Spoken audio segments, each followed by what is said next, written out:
Have you ever seen a big billboard that says houses from $280,000 and you think that's way too cheap? A lot of the time it is. Today we're going to talk about what's actually included in a build and how to find hidden costs that turn small prices on billboards into bigger prices in reality. As always, I'm joined by my dad, Nicola Kefalianos. I'm so lucky to have him. He's built over 100 homes and has created thousands of loans as a mortgage broker. And today he's going to help us understand how to find hidden costs in new builds and what builders actually include and what the banks need to see included to get the loan. That's right, Nicola. I'm very excited about this episode because I see a lot of first home buyers get caught out, and that's what we're here to help, is first home buyers.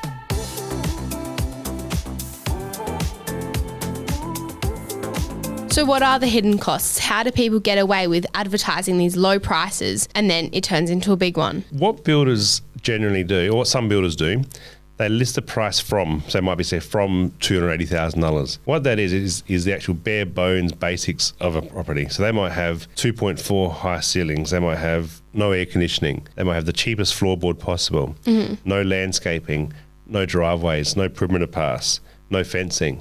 So they just strip the property out, the bare basic tapware, the very basic. To make it sound good. So trying to sound attractive for you to go to them, to start speaking to them. So there's things that you need to be aware of what's included in their basic price, and then what's back to your needs and wants and what you actually want in a house. So if you want the bare basics, it might work for you, but the other side of it is what the banks actually need when you're getting your loan to. So you need to understand what they're including and what the bank then needs to be able to get the loan to. So what does the bank need? So in that example, I told you a lot of builders don't include perimeter paths and driveways. Yeah. They don't include fencing or landscaping or sometimes aircon as well. So a bank will lend you money to making sure that they build a property that is finished, ready to live in. They don't want to have a house that's half built, no driveways, no concrete paths, no stormwater connections. So the banks want to make sure that when they're financing a property, that house is finished on completion. Okay. Is this where the term turnkey comes from? Yeah, good question. So a lot of builders are actually starting to offer turnkey options because first home buyers, they don't have the buffers behind them to cover themselves. So a turnkey option is all the work's done, everything's included, driveways are included, footing designs have been done, and everything's been done there. So like turnkey is pretty much ready to move into. Okay, so literally turning the key to get into your house. And more and more builders are starting to offer that as an option. So what are the other major costs that might not be in the $280,000 price? So what builders generally do is when they are quoting the price, they quote for the minimum footings possible. So the footing cost is a big variation, which often people get caught out with. So you've got to be aware that you've got to ask that question with a builder as to what footings have been allowed for and has that have been allowed for in the area where you're looking to buy. So what is the process then? So once you've selected your builder, you've signed your contract, they do their engineering, you make your selections, they give you a list of specifications of what's included. So it's important that you understand those specifications and you go through them, because what the bank does is they get your contract and send it to a valuer to value that property. Okay. And what they look for are things that haven't been included. For example, driveways and perimeter paths is very common to not be included in the builder's quote. Yeah. And you often have to go and get a quote from someone else. So the process is you sign your contract, get your specifications done, give it to your broker. The broker will then give it to the bank to get a valuation done. Yeah. And that's where the valuer might come back and say, you haven't got this included or you haven't got this included. So they'll always make sure that everything's included. So the bank will always make sure that everything's included. So they're the things that you need to be aware of to make sure you're not wasting time. And a broker should point you in the right direction to check those things before you actually go to the bank. Is it possible for someone to sign the contract before actually going to a broker for them then to send it to the bank? Definitely. So this is where you've got to be speaking to your broker before you sign anything to make sure they're guiding you to make sure the builder's included everything you need to get your loan approved. Okay. So let's just say your budget for a build is $350,000. Yeah. You sign a building contract for $350,000 with a builder, but that doesn't include your driveways, your perimeter paths, your stormwater connections, and your landscaping. All those things might be an extra $30,000.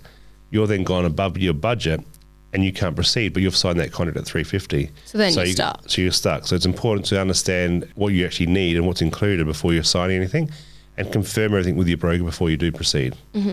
So knowing that I should not sign anything before going to a broker, what are some questions I could ask the builder to make sure all my hidden costs are known? Yep. So depending on where you're buying the land, if you're buying a new subdivision, that builder should have an idea as to what footings would be required for your house. So ask the question, have the footings been quoted for as to what will be required in the area that I'm building. Or if you're buying an established area, a lot of builders, especially big project builders, would have built houses in that area before and would have a fair idea of what footings would be required. So ask the question, have the footings that I require for my build been allowed for, or are you using the bare basics for footings? So ask that question, if what have they allowed for footings, basically. What are some other questions? Things like driveways. Ask if driveways are included, crossovers are included, perimeter paths, so your concrete paths around the house. Ask if stormwater's connections been included, any landscaping inclusions. Ask if fencing's included in the price. Although it might sound silly, just make sure that air conditioning is included, because some builders don't include air conditioning. Yeah.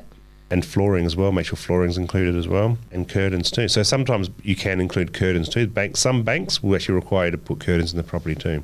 Okay. Another question that you should ask your builder is, how long is it going to take them to get to site and start building? So from the time you sign the contract, how long are they going to take to get to site to start building? Yeah.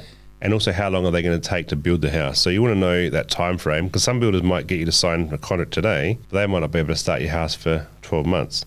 So sometimes ask that question, when are you planning to get to site? And Before you sign the contract. before you sign the contract, and even potentially have that included in the contract as to when they're going to be starting to build. Okay. So what have you learned from this episode, Nicola?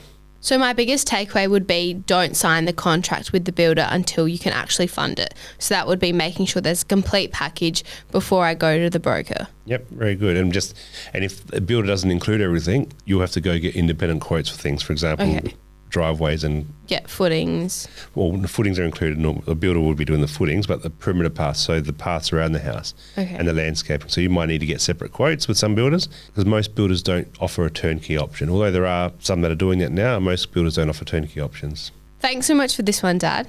I hope you guys have enjoyed this episode. And remember, don't sign a build contract until you've talked about it with your broker and know you can definitely get the loan for it. Make sure you ask the right questions to the builder and know you're getting a full package, not a skeleton home, missing lots of bits and pieces that you will later have to pay for, or maybe not be able to get funded by the banks. I'm Nicola Kefalianos, and I'll see you on the next episode.